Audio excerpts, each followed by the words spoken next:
बिस्मिल्लाहिर्रहमानिर्रहीम। अस्सलाम वालेकुम स्टूडेंट्स। जैसा कि आप लोगों को पता है कि हम हसन स्कॉलर्स पब्लिक स्कूल ने वीडियो लेक्चर्स का आगाज़ किया है ताकि आप लोगों की स्टडी का ज़्यादा हर्ज ना हो। तो यहाँ पे आप लोगों का लेक्चर नंबर 1 जो है आप लोगों ने पढ़ा है कि चैप्टर नंबर 3 तो आप लोगों का छुट्टियों से पहले कवर हो चुका था। अब हम लोग चैप्टर नंबर 4 वाला स्टार्ट करते हैं। चैप्टर नंबर 4 का नेम है further expansion and factorization of algebraic expressions. यहाँ पहले तो जो प्रीवियस चैप्टर में मीन्स चैप्टर नंबर 3 में आप लोग ये पढ़ के आ चुके थे कि आप लोगों ने नंबर्स को प्लस माइनस करना भी सीखा, अलजबरा को किस तरह से प्रोडक्ट मतलब उनको मल्टीप्लाई किस तरह से करते हैं वो सीखा आप लोगों ने, फैक्टराइजेशन आप लोगों ने ये सीखी। जिस तरह से चैप्टर नंबर 3 में आप लोगों ने पहले प्लस माइनस करना सीखा अलजबरा टर्म्स को, फिर आप लोगों ने मल्टीप्लाई करना सीखा, नेक्स्ट आप लोगों ने फिर फैक्टराइजेशन करना सीखा और बाद में आप लोगों ने कुछ ऐसे फैक्टर्स फॉर्म में गिवन था आप लोगों ने उसे सिंप्लीफाई किया था। अब इस चैप्टर में भी यही है, बस ये है कि इसमें जो वेरिएबल्स हैं मोर देन 1 होंगे। वहाँ पे तो आप लोगों ने देखा था कि वेरिएबल बस एक ही है। अब यहाँ पे जो वेरिएबल्स हैं ज़्यादा जब आप लोगों को पता है कि एक वेरिएबल के लिए आप लोग किस तरह से मल्टीप्लाई और डिवाइड करते रहे हैं, या अगर एक वेरिएबल गिवन है तो उसको मल्टीप्लाई किस तरह से करते रहे, चैप्टर नंबर 3 में आप लोगों ने ये सीखा था। फॉर एग्जांपल ये आप लोगों के सामने चैप्टर नंबर 3 की एग्जांपल है 2x मल्टीप्लाई बाय 3x। ये दो नंबर्स गिवन है, इन्हें मल्टीप्लाई किस तरह से करना है। तो आप लोगों को ये बताया गया था कि मल्टीप्लाई करने के लिए नंबर को नंबर से मल्टीप्लाई करते हैं और वेरिएबल को वेरिएबल से। वेरिएबल हमारे पास यहाँ पे x है और यहाँ पे भी क्या है x है। वेरिएबल्स को इकट्ठा मल्टीप्लाई कर दिया और नंबर को नंबर से मल्टीप्लाई कर दिया। 2 3 6। और आप लोगों को ये पता है जब वेरिएबल्स मल्टीप्लाई होते हैं और वेरिएबल्स एक जैसे हों तो उनके एक दफ़ा वेरिएबल को एक दफ़ा लिखते हैं और उनकी पावर्स को ऐड कर देते हैं। और यहाँ पे देखिए x कितने टाइम्स आ रहा है, 2 टाइम्स आ रहा है, तो पावर में लिख देते हैं 2। अब नेक्स्ट वाली एग्जाम्पल है 9x मल्टीप्लाई बाय 3y। तो इसमें भी वेरिएबल को वेरिएबल से मल्टीप्लाई किया और नंबर को नंबर से। 9 3 27। वेरिएबल यहाँ पे एक ही x है और एक ही y है। अब ये दोनों डिफरेंट वेरिएबल्स है, एक जैसे नहीं है, तो इस वजह से इनको इसी तरह जब डिफरेंट वेरिएबल्स हों तो फिर हम लोगों की पावर्स तो ऐड नहीं कर सकते, वो डिफरेंट वेरिएबल्स को एज इट ही लिख देते हैं। अब यहाँ पे जो आप लोगों का ये था कि हम लोगों ने प्रोडक्ट ऑफ अलजेब्रिक टर्म्स की जब हम लोगों ने प्रोडक्ट करनी है जबकि वो consist of more than 1 variable, एक से ज़्यादा वेरिएबल्स पर मुश्तमिल हो। फॉर एग्जांपल ये आप लोगों के सामने एक बताया गया है, इसकी एग्जांपल एक ये थी। अब नेक्स्ट और एग्जांपल ले लेते हैं 4xy मल्टीप्लाई 2x² y है।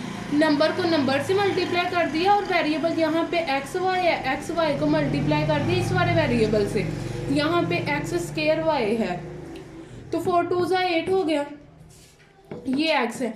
और आप लोगों को ये पता है, यहाँ पे की पॉइंट पे जरा आइएगा, आप लोगों को ये पता अगर किसी भी नंबर की जो पावर हो उसका ये मतलब है कि वो नंबर उतने टाइम्स लिखा जाएगा। फॉर एग्जांपल 4² हो तो इसका यही मतलब है ना 4 मल्टीप्लाई बाय 4 2 टाइम्स मल्टीप्लाई होगा। जिस तरह से 5³ है तो इसका ये मतलब है 5 3 टाइम्स मल्टीप्लाई होगा। किसी नंबर की जो पावर हो इसका ये मतलब होता है कि वो नंबर उतने टाइम्स मल्टीप्लाई होगा।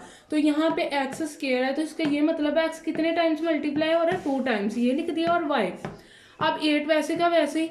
अब यहाँ पे x वाली टर्म्स को इकट्ठा करके लिख लिया और y वाली टर्म्स इकट्ठी करके लिख दी।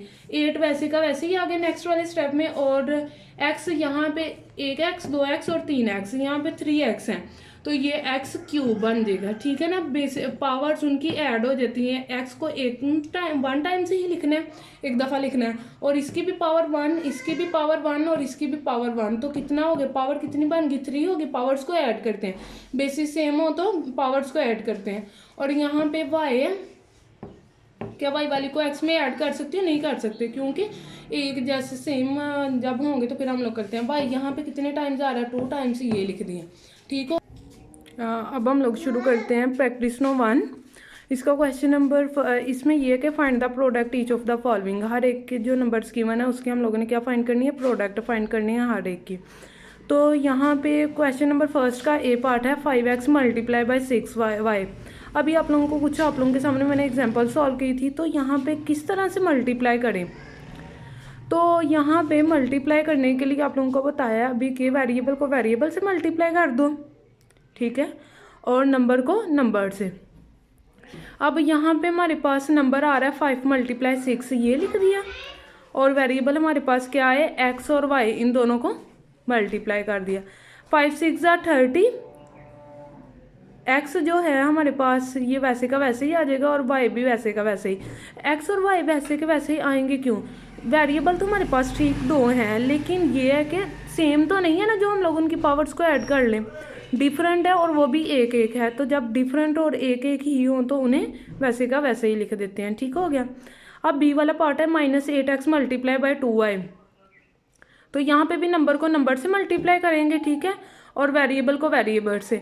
-8 और 2 यहाँ पे हमारे पास नंबर थे, इनको ये कर दिया, और x और y हमारे पास एक ही वेरिएबल है, तो वेरिएबल तो एज इट ही आएंगे, और इनको मल्टीप्लाई कर देंगे, वेरिएबल्स को वैसे ही मल्टीप्लाई हो जाएंगे एज इट ही। और 8 को 2 से मल्टीप्लाई कर देंगे 16, तो साथ माइनस का साइन है, तो माइनस का साइन ही आ जाएगा। ठीक हो गया। अब माइनस का साइन कैसे आएगा, आप लोगों को पहले भी बताया, किसी के साथ कोई दूसरा साइन ना हो तो उसका मतलब है वहाँ पे प्लस का साइन है। प्लस माइनस माइनस, मल्टीप्लाई में जो बोलने में साइन आता है वही लगा देते हैं। बोलने में साइन क्या आया, माइनस का, तो माइनस ही लगा देंगे। अब सी वाला पार्ट है x² y × y²z। यहाँ पे तो मेरे कोई कांस्टेंट नंबर नज़र नहीं आ रहा, तो फिर इन कांस्टेंट को नहीं लिखेंगे, वेरिएबल है, वेरिएबल को लिख देंगे। x² का मतलब क्या है, x 2 टाइम्स लिखा जाएगा। ठीक हो गया, 2 टाइम्स मल्टीप्लाई होगा, और y वैसे का वैसे, z भी वैसे का वैसे मल्टीप्लाई। y² का ये मतलब है कि y 2 टाइम्स लिखा जाएगा। 2 टाइम्स मीन्स 2 टाइम्स मल्टीप्लाई होगा, और z 1 टाइम्स ही था और इसे 1 टाइम ही लिख दिया। ठीक हो गया। अब इनको अरेंज कर लेते हैं, x वाली टर्म्स इकट्ठी करके लिख लेते हैं, y वाली इकट्ठी और z वाली इकट्ठी, ताकि हमें आसानी रहे क्वेश्चन को सिंप्लीफाई करने के लिए। x हमारे पास कितने टाइम्स आ रहा है, 2 टाइम्स आ रहा है, x 2 टाइम्स लिख दिया, y 3 टाइम्स था ये लिख दिया, और z 2 टाइम्स आ रहा है वो ये लिख दिया। अब हम लोग कोशिश करते हैं कि इससे सिंप्लीफाई में हम लोग आंसर जो अपना इंडेक्स नोटेशन में दें। ठीक है, x कितने टाइम्स आ रहा है, 2 टाइम्स, ये लिख दिया, y 3 टाइम्स है, और z 2 टाइम्स है, ये लिख दिया। ये इसका रिक्वायर्ड आंसर होगा कि x² y³ और z² को क्या हम लोग दोबारा मल्टीप्लाई कर सकते हैं, नहीं कर सकते। ठीक हो गया। अब d वाला पार्ट है -xy × -11x³ y²। तो यहाँ पे भी आप लोगों को ये पता होना चाहिए, class you know best, I know. तो जिस कोई भी वेरिएबल है जिसके साथ कोई नंबर मल्टीप्लाई ना हो रहा, तो वहाँ पे क्या होता है, 1 होता है। ये मैंने खुद से 1 लगाया है। ठीक है, ये मल्टीप्लाई एज ए टर्म्स को मैंने वैसे ही लिखा। अब कांस्टेंट टर्म यहाँ पे -1 है, और यहाँ पे क्या है, -11, इन दोनों को मल्टीप्लाई कर देंगे। ठीक है, और वेरिएबल x y है, और y³ है, और y² है, इनको कर दिए माइनस माइनस प्लस, बोलने में साइन प्लस है, या प्लस लगा देंगे, और नंबर को नंबर से मल्टीप्लाई कर देंगे। 11 1 = 11। अब x यहाँ पे ये तो x y एज इट ही आ जाएंगे। x³ का क्या मतलब है, x³ का ये मतलब है कि x 3 टाइम्स लिखा जाएगा, इसे ये लिख दिया, और y² का ये मतलब है y 2 टाइम्स लिखा जाएगा, ये लिख दिया। अब इन्हें अरेंज करके लिख देते हैं। 11 एज इट, x वाली टर्म्स को इकट्ठा करके लिख लिया, y वाली टर्म्स को इकट्ठा करके लिख दिया, और हमारे पास कोई वेरिएबल नहीं है, तो बस यहीं तक, इसे क्यों हम लोग ने नाराज करें, यहीं तक रहने देते हैं। क्या ख्याल है। 11 x कितने टाइम्स आ रहा है, मल्टीप्लाई हो रहा है ना, तो जब मल्टीप्लाई होते हैं तो पावर एक दफ़ा लिख लेते हैं, और पावर्स को ऐड कर देते हैं सबकी। तो 1 2 3 4 टाइम्स आ रहा है, x⁴ लिख दिया, और y कितने टाइम्स आ रहा है, 3 टाइम्स, तो y⁴ लिख दिया। ठीक हो गया। अब नेक्स्ट हमारा जो क्वेश्चन नंबर 2 है, उसमें कहता है find the product of 1/2 a and -8/3 b। अब वो कहते हैं इनकी हम लोगों ने क्या फाइंड करनी है, प्रोडक्ट फाइंड करनी है। तो मैंने इस नंबर की, और प्रोडक्ट का मतलब होता है मल्टीप्लाई करो इन दोनों को, इन दोनों नंबर्स की हम लोगों ने प्रोडक्ट फाइंड करनी है, ये लिखा। ठीक है, इन दोनों को मल्टीप्लाई कर देते हैं, देखते हैं मल्टीप्लाई करके क्या आंसर आता है। जैसे मैं आप लोगों से कह देती हूँ 2 × 3 फाइंड करो, तो आप लोग बताओगे आंसर क्या आएगा, 6 आएगा। ठीक हो गया। अब यहाँ पे 1/2 a − -8/3 b है, नंबर को नंबर से मल्टीप्लाई कर देते हैं। 1/2 मल्टीप्लाई हो जाएगा -8/3 से। ठीक है, और variable as it a × b। अब ऊपर वाले नंबर ऊपर वाले से मल्टीप्लाई होगा, नीचे वाला नीचे से। अगर आप लोग चाहो तो डायरेक्ट कटिंग कर सकते हैं, 2 1 = 2 2 4 = और फिर आप लोग भी कर सकते हैं। ठीक है, अब देखिए जिस टर्म के साथ कोई साइन ना हो तो प्लस का साइन होता है, प्लस माइनस माइनस, 8 1 = 8 3 2 = 6, ये लिख दिया, और a × b वैसे का वैसे। अब a multiply b as it क्यों आया, वो इस वजह से आया क्योंकि यहाँ पे हमारे पास जो वेरिएबल है वो 2 हैं लेकिन सेम नहीं है, डिफरेंट है।